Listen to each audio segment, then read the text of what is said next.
Welcome to the Success Factor Network Book Club. We're doing today habit number 1.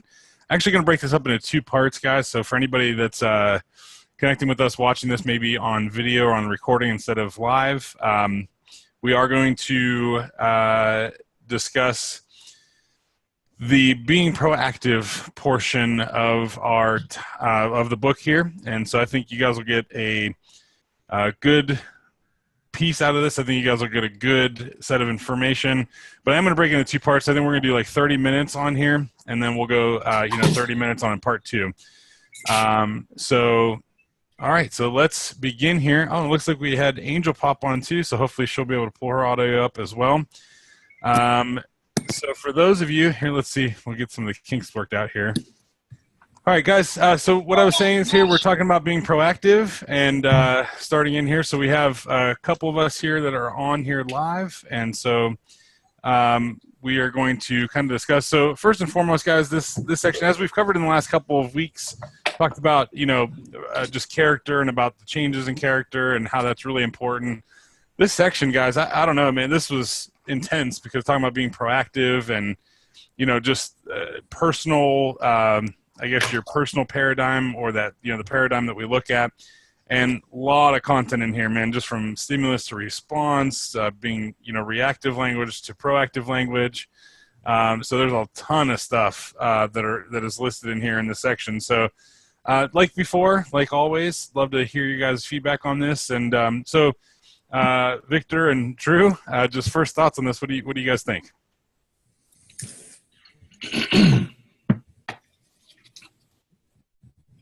You go first, Victor Stone. Oh, man. Of course you're going to do that to me. Here I was goofing off. That was my fault. Trying to find my place in the book. I totally lost it. I'm sorry. Page 74 is where we started in this section, proactive. So, Drew, why don't you go and pick up while Victor's looking for his stuff? So, okay. Well, I really got a lot out of this chapter, but probably not as much as I could have if I had devoted more thought to the diagrams. It hit on some things that I've been thinking about for a while, like what happens when we make mistakes, and it's kind of a burden that we carry with us sometimes. And I think especially, I'm not trying to be like sexist here and stuff, but like as a man, it seems like sometimes being proactive means being proactive towards bad stuff, like actively doing bad things, messing people up, and messing yourself up because you don't know how to deal with it. This happened to me several times in my life.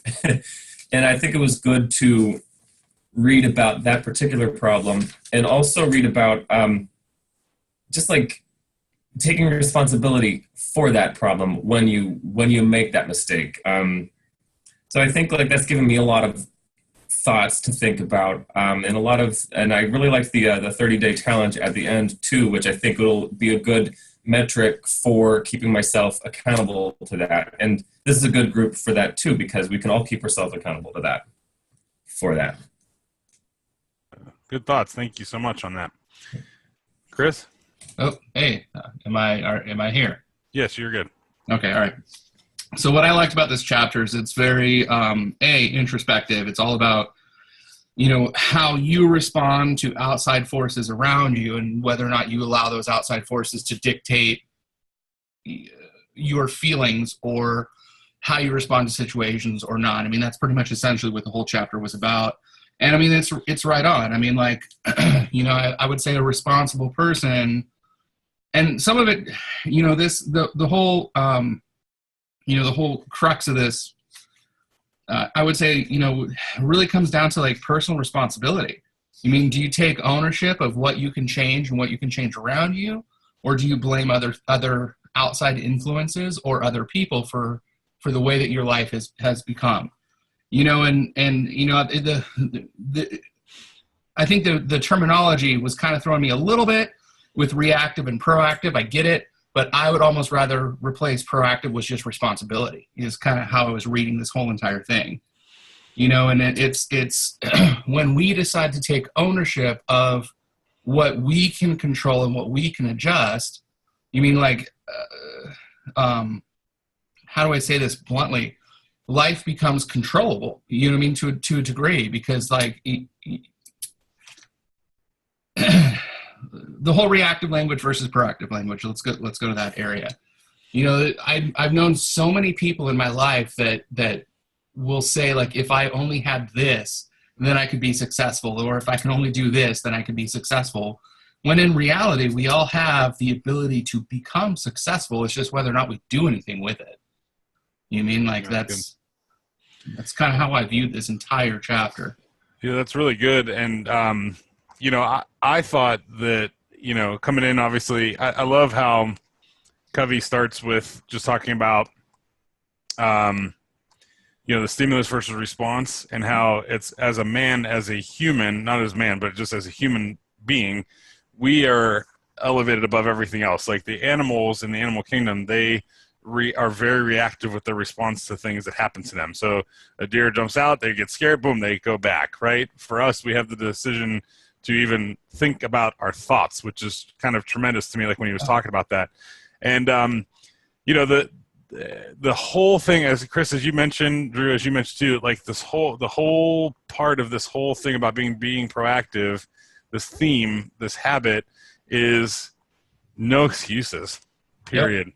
You know, I think about when I'm dealing with a situation, you know, in the day job, with dealing with customers and engaging with them and explaining, well, like, if I don't get enough sales, there's a chance that I could start to be defeating. And so, you know, recapping this book over the last couple of weeks here really got my mind triggered and said, man, I'm just being very reactive because I don't have a tremendous amount of confidence. So I think all this ties in back to the very beginning we talked about, which is confidence and our character. How are we willing to overcome things? And, you know, I love how it says, as human beings, we are responsible for our own lives. That's, quote unquote, the emphasis of proactivity, being proactive. And, you know, Chris, as you mentioned with the reactive versus proactive, I understand where you're coming from with the terminology. But if you think about it, if you're being proactive, then you're not letting somebody control your decisions. You're not letting somebody control the language that you choose. I was just doing a presentation just a couple weeks ago to a group of entrepreneurs. And in that group, they're all CEOs and business owners, small business owners. Some of them have a few employees, some of them have a lot of employees. And in that group, we talked about how language ultimately controls business. And I'll give you guys a quote from Alan Weiss. Alan Weiss says this. Hang on one second. Let me get to my notes on that, and then I can pull it up for you. I think you guys will like this a lot. Let's see here. Okay, here we go. So the premise of this is that language controls discussion, discussion controls relationships, relationships controls business. So I essentially bridged the gap from language to business. And I said, guys, as CEOs, as organizational owners, you have a different language than those around you and your associates and the staff and the people that you work with or you're part of and working with. And I said, so in order to change your business, you need to change your language and how you speak, and they need to change their language and how they speak as well. If you guys are on a common plane using the exact same language as a whole, then there's no offenses possible, right? Well, I'm in my, you know, outgoing optimistic mode right now, so I can handle like a story that kind of expounds upon itself, and then, you know, creative ideas come out of that. Or I'm in my very direct mode, I just need quick information. So, but again, language controls discussion, discussion controls relationships, relationships controls business. So it kind of ties right in this whole, what's the stimulus, what's causing this problem right now, how do I respond to it? So guys, so, you know, one of the things I think that is important here is I think it was on page 70. Well, it's a couple different pages actually, but self-awareness, this is what I talk about all the time. And this is actually in the first page of this section that we talk about. And it says, we call it self-awareness, or the ability to think about your very thought process. I think it's more than that. I think it's being able to think about your very thought process, but then also your response to it. So that, I think, encompasses the whole self-awareness component for me. And then it says down in the section below that, it says, self-awareness enables us to stand apart and examine even the way we see ourselves, our self-paradigm, the most fundamental paradigm of effectiveness. This whole book is about changing our outlook, changing our thoughts, changing the way we do things to become 100% effective. So, Drew, what do you, like when you read some of these pieces, you know, and then obviously there's some very technical stuff like determinism and psychic determinism and, you know, have we gotten this in our genes? Is this something that, you know, but when you first think about that with self-awareness, what do you think self-awareness means to you? And then we'll go to Chris after. Self-awareness, I mean, it means all of those things. Add self-honesty to that. Kind of not being biased towards our own actions. Just like, it's a very rare trait to be completely honest about what you're doing. And that means like being critical of the things that you're doing wrong, but also being like praising yourself when you know you're doing right. It's a very rare trait to be able to be unbiased like that. And I think for me, since I've been thinking about that a lot, I attach that to self-awareness because it's part and parcel of it. So yeah, I mean, we are not our feelings. We are not our moods. We are not our thoughts. We're so much more, and like we can really control our thoughts when we realize that they're kind of like they're taking over. We're always in a state of being, and if we recognize that state of being, we can change that state of being. That's all I got. Yeah, that's good. No, that's very good. I keep forgetting to unmute myself. Victor, aka Christopher, what do you think? Again, are you constantly mute us? Is that what you do? What you're doing? Yes, I am. Yeah, I cannot lie. I cannot lie. Yes. Okay, all right. I just want any background for you guys to be bothered by. So sorry about that. No, I got you. All right, so I would say that self-awareness is, I mean, you're absolutely right about understanding what you're good at and what your strengths are, and then also understanding what you're not good at. You know, and I've heard it said that successful businesses hire towards their weakness. You mean, so if I am poor at, for example, like, hey, I absolutely hate doing the billing side of things, doing the financial side of things. Who would I hire personally? Me. I would hire, you know, a business person just to take care of that kind of stuff for me, like those kind of details. I like doing like the sales stuff, you know what I mean? And I'm very good at relationship. You know, my eye is high, you know what I mean? Obviously, like I'm the one dorking around at the beginning of these sessions. But, you know, like the business side of it, as far as, you know, paperwork, tracking, accounting, all that stuff, I understand that is my weakness.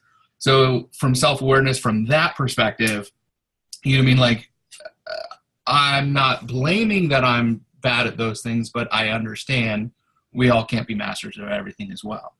You know what I mean? And it comes down to being really bare bones honest with yourself. You know, and you're absolutely right, Drew, about, you know, how you think affects who you are.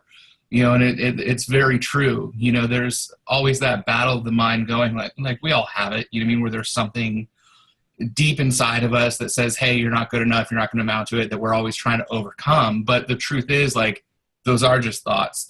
You can be master of what you're thinking. Do you know what I mean? And like, we have to take control of those things and, you know what I mean, not allow our inner negativity, that is what I feel is basal to most men, do you mean, to be able to tear down what our potential is. Does that make sense? Yeah, no, it's good. And, you know, Chris, you mentioned this too. This is something I often talk about when I'm with with clients, consulting with them. You know, you hit it right on the head. It's extenuate your strengths and hire your limitations, right? Yes. And so the thought is, as you've mentioned, you know, if you're really good at engaging in connection, it's going to take a lot of energy away when you go to the other side, which is the accounting or the billing side. And now there is a part of the customer relations that is there, but overall, when we recognize, and part of self-awareness too is understanding that we do have limitations, as you mentioned, but then the other side of that, the flip side of the coin, is that our strengths overused can become our weakness. So Yeah. as we're diving into this, being proactive and, recognizing the stimulus that's in front of us, or the stimuli, I apologize, that's in front of us, and our language and how we're responding to things, perfect example. Drew, you're going to see this here pretty soon. Chris and I both have kids. A lot of people maybe watching this have children. You you literally every day have the opportunity to really just react to everything. And oftentimes, I will tell you, that is not the way to go, because the kids will eat you alive with the because then you'll start to get really frustrated with your surrounding and really frustrated with the things. And so this is so applicable to me practically on a day-to-day.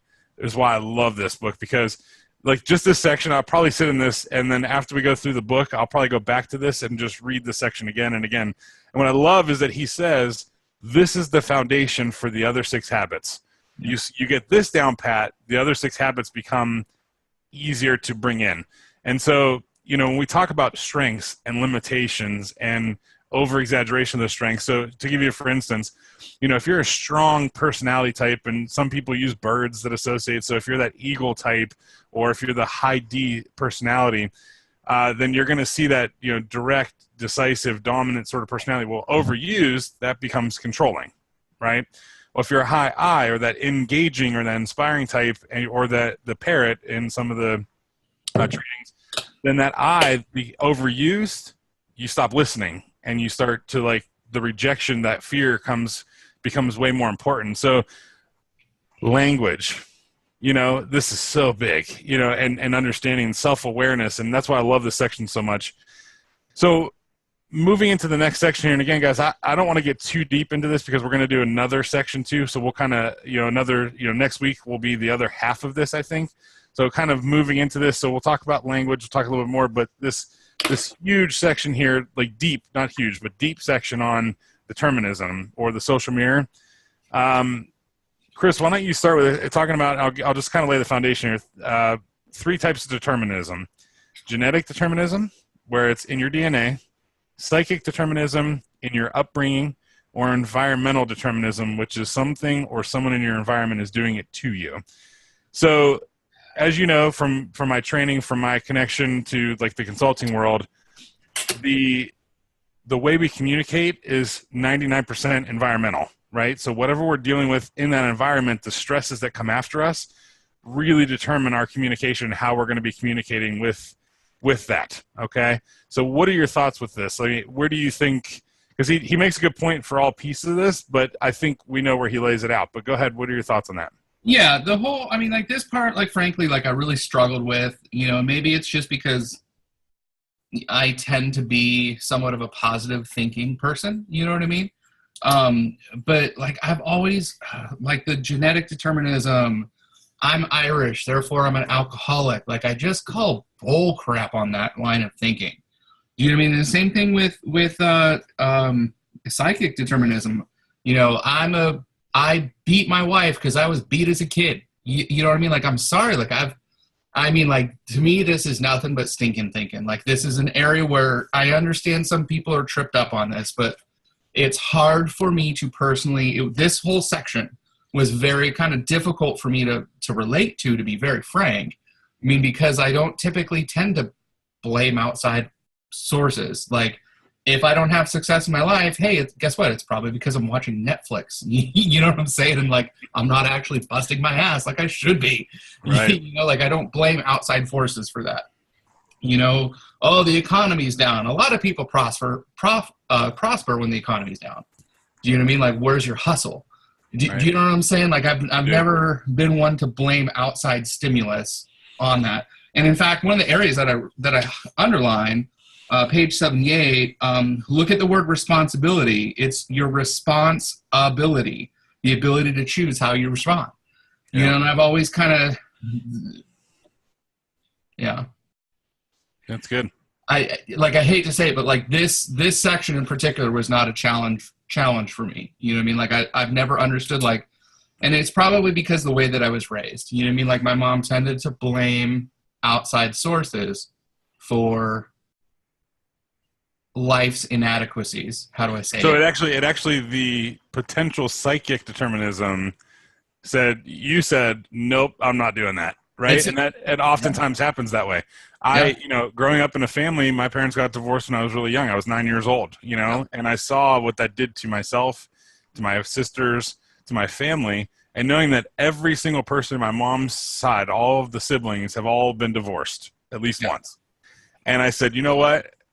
Thankfully, I choose to love my wife on a day-to-day, and I don't make it an emotional love. I make it a verb love, right? Which he talks about in here, one of the stories. Drew, what do you... Go ahead. The psychic determinism, though, like, to me, like, that's like blaming your parents. Like, I don't blame my mom. Do you mean? But I made a conscious choice to not work at Walmart my entire life.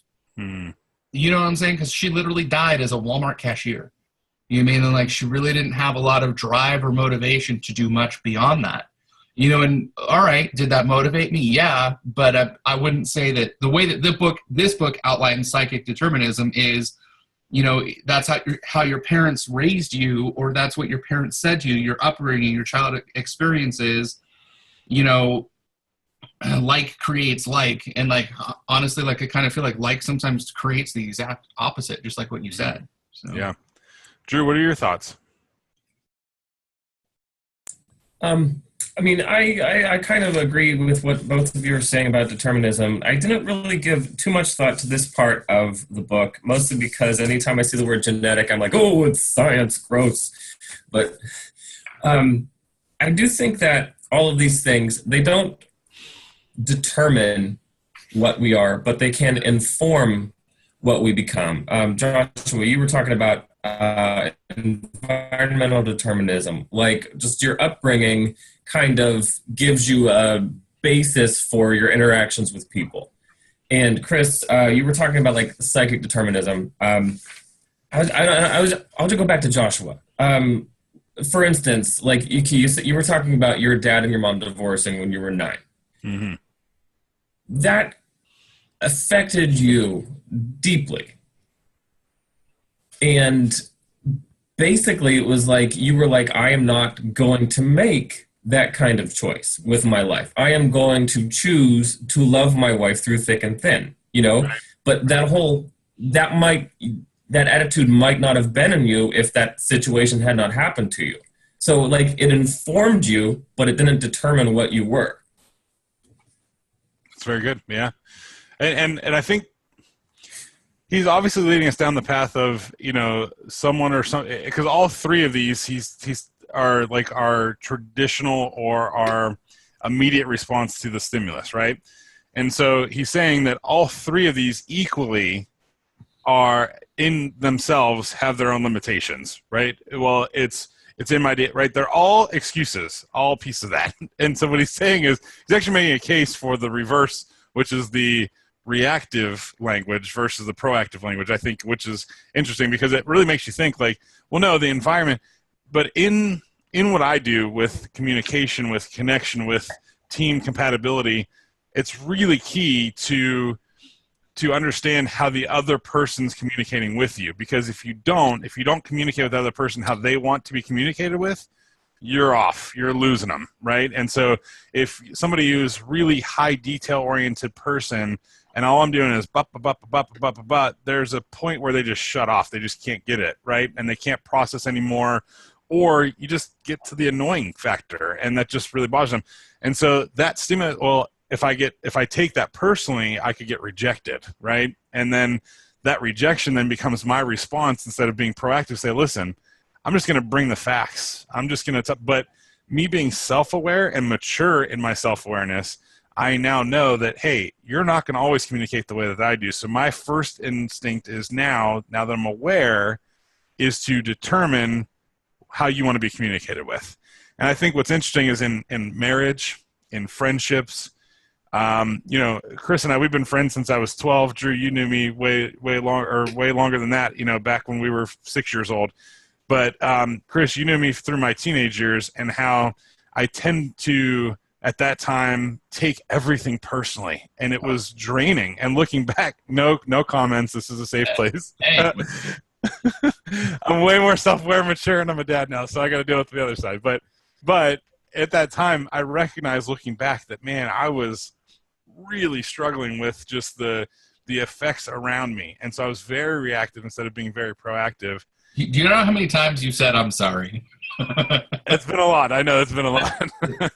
So yeah, Chris, you make a great point on, I think you said page 78 about responsibility. And I've heard this a lot from when people are at either the pulpit or they're talking in front of a group and they talk about this, but the freedom to choose, I think the next point I put down here is between stimulus and response, man has the freedom to choose, period. It's our greatest power. And I know we'll get into like the Viktor Frankl story and how, you know, he was in the concentration camps and everything, but I guess here's a question I have, and it may not be answered or be able to be answered, but something to think about here.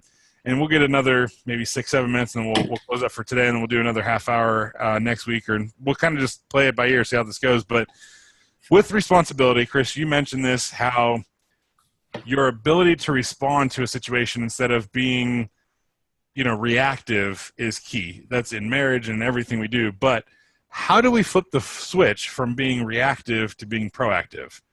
So Drew or Chris, whoever wants to start on that, let me know.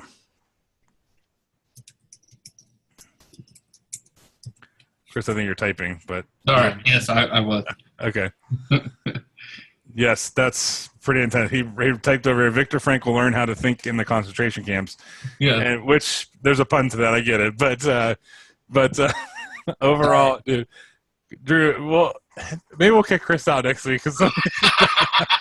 I'll put myself on mute. It's fine. Okay, no. That was pretty rough. That was pretty rough. Oh, guys, hey, this is what you got with Success Factor Network, guys. It's just raw. Here we go, unedited. I'm not even going to edit this at all. But Chris or Drew, you know, what are your thoughts on that question? So the question again is: now we've recognized reactive language, we've recognized proactive language. How do we flip the switch from being reactive to being proactive? Is it just being aware in every conversation, being aware in every situation, or is it more than that? Is it like a daily thing? Like you said, if you're not self-aware, you're unaware. You know what I mean? And for people who do struggle with this, sometimes I don't think they hear what they're saying. Do you know what I'm saying? Like, I can only be happy if. I can only do this if. Do you know what I'm saying? Like, I don't think they understand that even their language, how they speak, almost like speaks negativity over their lives, if you will. You know what I mean? So now not only do you have the grind and the hustle that can be a challenge, now you also have the very way that you speak and think working against you too. You know what I mean? So so how do you think we flip then from constantly being reactive to, you know, and hearing that language, like you mentioned, like, you know, oh man, well, you know, I can't. You know, the very first thing that this talks about is self-awareness. You mean listening to what voices are speaking inside of your head? Like, you know, is this a voice of negativity or is this a voice of positivity? Is this something that pushes me forward, or is this an excuse that I'm making? What if you're naturally inclined to the negative, right? Because that is a personality style. That's a potential, because someone who has a very high intellect or a very analytical mind can tend to lean towards a cup is half full. So what if you have the tendency to lean towards that? How do you flip it? For me, like, the first thing I would do is start changing who I'm hanging out with too. Do you know what I mean? Because, like, okay, yes, that's getting into environmental, you know, factors, but I also think that, you know, we've said it before, like, emotionally draining people are just that, emotionally draining. You know what I mean? Like, it's very difficult to breathe life into somebody who's just constantly like that. Do you know what I mean? And I don't know. It's a really hard question, Josh. You know what I mean? Like, I guess that's why I said it may not even be answered here. It's just something to think about, and I hope anybody watching this can think. Drew, what are your thoughts on that? Like, how do you think we can flip from reactive to proactive? And you don't have to necessarily answer the second part of that, which is, what if your tendency is leaning towards positive or towards negative? Because you can be overly optimistic, and then reality kind of sets in, or you can be very pessimistic, or reality. You got to think logically. The way I've always heard this, like, when you're hiring somebody, it's always easier to rein in a horse than it is to raise the dead. Do you know what I mean? You know what I mean? So, like, I would much rather hire somebody who is overly enthused than somebody who's pessimistic and negative, you know? And the atmosphere changes too. So Drew, God, yeah, it does. What do you think?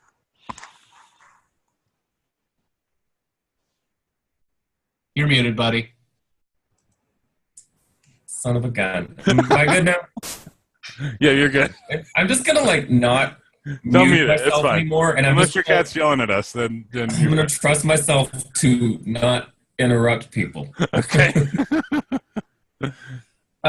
Yeah, there's a lot to talk about with what you guys are discussing. For me, it comes down, there's like this Christian dictum, basically, like, I am willing to be made willing. I don't have faith, or I do have faith. Oh, sorry. I think the phrase in the Bible is, I believe, help my unbelief. But basically, it goes along with that. I want to make a choice to start making choices. Like, if I'm reacting to people, I am responding to what they're doing to me.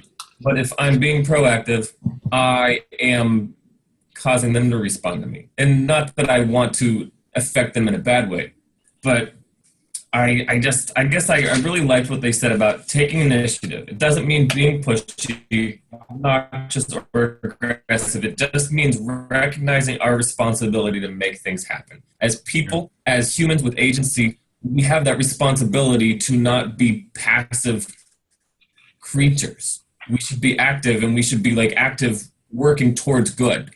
But that kind of reminded me of something else too, what you were talking about with stimulus and response. Like, between the stimulus and the response is that freedom to choose. And I think I posted something about this on the group's Facebook wall, about this. It was this Linda course that I took about being decisive. And they started talking about habits. And they said that the way habits are established is that there is a cue, then there is a routine, and then there is a reward at the end of it. It's like a very finite cycle right there. But the more we start listening to that cue, doing that routine, getting that reward, we fall into that habit, right? So I guess where the choice comes in is between the cue and the routine, to put that into the language that Covey's using. Like, there's a cue, but I don't want to do this. I have a choice to make. I can stop right there. Right when I see it, right when I think it, I can stop. Yeah. So I think that also goes along with agency. It goes along with that being proactive. That's good. I'm done. No, that's really good. And I love the story, and actually read it to my family, where I don't know exactly which page it was. Let me see. I'm going to get to the page here. There's a lot to think about, and we're going to go back to it here. But when the student was leaving his class and said, I have to go to the tennis match, and he's like, you have to, or you choose to? And he's like, no, I have to. Well, what happens if you don't? Right? And that whole engagement of that communication, I thought it was fascinating. So I tell my kids, I actually just told them tonight after I kind of went back through some of my notes here, I said, you guys say I can't a lot. Like, Ava, can you read? She's homeschooled, and so is Kai. And okay, read this. I can't. Oh, I can't. Or I'm bored, right? And so these words, and I just said, you know what we're going to do? We're going to start to call it what it is. The minute that we say, hey, Ava, read this chapter, okay, of your book, because you're second grade now, you can read really good. You're starting to recognize words, and you're putting words together. So the minute you say I can't, I'm going to say you can't, or you're just choosing not to read. Yep. Love that. And that was so key. And I think that's going to literally, and I'm not even joking, I'm not trying to make this more than it is, it's literally going to change the dynamic of our family. Because then, even with my wife and I, it's like, well, Jay, you need to do this. I really can't. You can't, or you're choosing not to, right? And that's going to be my tagline that I'm going to start using with everything, because it's key. And, as my personality, when things become, I thrive in a positive atmosphere and environment, right? I don't like an aggressive, antagonistic environment. I'm not always. Now, if I make the environment antagonistic on purpose, then I can thrive in it because I'm making it that way. But if there's one that's automatically there, I tend to lean towards being back off a little bit, right? Because it's not positive, or that goal's too big. And so by me saying, man, I can't hit that goal that the owner put in front of me, or for my contract, I can't hit this objective. Well, I can't, or I'm not willing to, right? And that's huge, because there's always more information. There's always more things to go research. There's always a place to find information if you're lacking. There's always a place, and I love even the spot about, somebody who needed a job or getting a better job. Well, he's like, well, go research, and then make yourself that social selling, or that, so yes, I just think this is amazing, guys. And so before we wrap up here tonight, which I think there's so much in this section that we may do 2 or 3 weeks out of this, but I think the 2 things, again, this is called the Success Factor Network Book Club. Well, why did I pick that name? Well, because I feel like there are some key success factors that we can apply and put into place on a day-to-day basis that are really going to help us. And I'm not going to get into like a philosophy or anything, but, pulling out a quote that I heard from, it was actually ironically in a football game. I was listening to the radio broadcast, and he said, there's an old, I don't know if it was a Japanese or Chinese, so we'll just say an old Asian proverb that said, 10,000 repetitions equals no questions.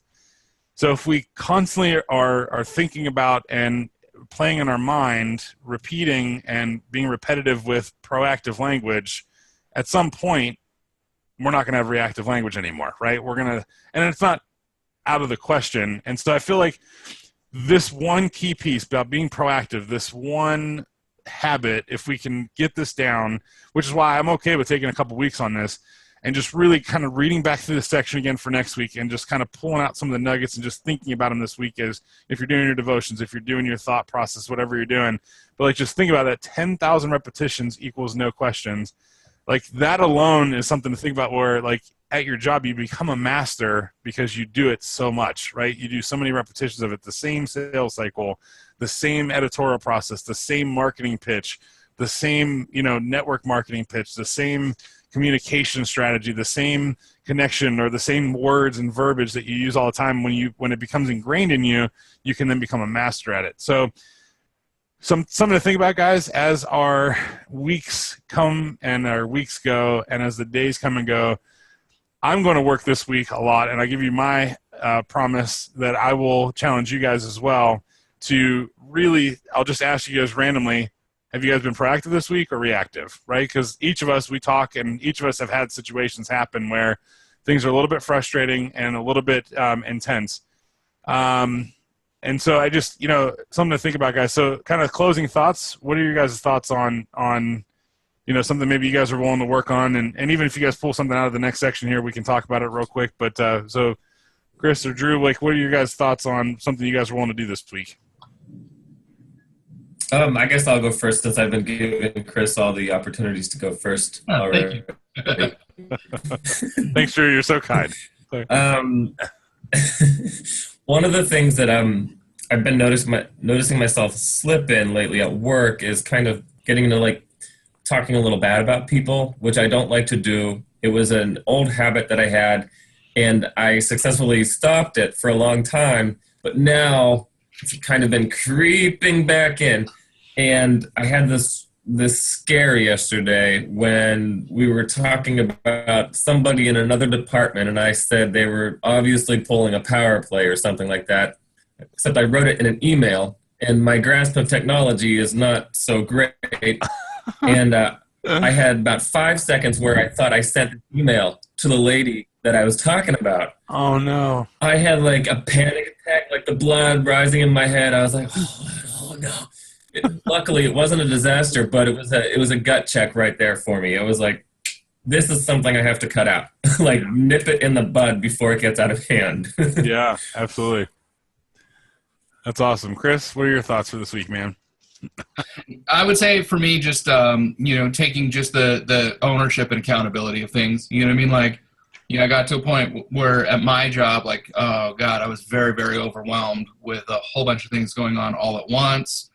And rather than, I know, hey, I need to swallow it myself. Like, I need to not blame other things, but, take ownership and accountability for why things aren't getting done and whatnot. So. Well, and I'll wrap up with this, guys, as we talked about a couple times through here. between stimulus and response, man has the freedom to choose. I'm going to ingrain that into my head. That's what he says here in this chapter. And then proactivity, if we write this down or we underline it, proactivity, as human beings, we are responsible for our own lives. No excuses. So, as we end tonight, I just, I'm grateful for you guys being on. Anybody watching this, anybody participating, even watching the recordings of this, I'm super stoked that you guys are joining us for this. If you guys, I would love some more engagement in the Facebook groups. If you guys have anything, I may put some quotes up through the week. Just even asking this question in the Facebook group, hoping for some engagement. I actually am going to open up the group though, from the close, because I want to see if we can get some more, people into the group excited about joining us and being a part of it. Maybe not necessarily doing the video thing each time. We may just, kind of do where I'll host and then, throw some things into and have like a moderator in the question chat here. So, but guys, thank you so much for joining me today. Another week here on the Success Factor Network Book Club. And so next week, we'll do part 2 of being proactive. We may hit some of these things again, moving into the next couple pages and the next pages after that. And so, guys, thanks so much for being on. Appreciate it.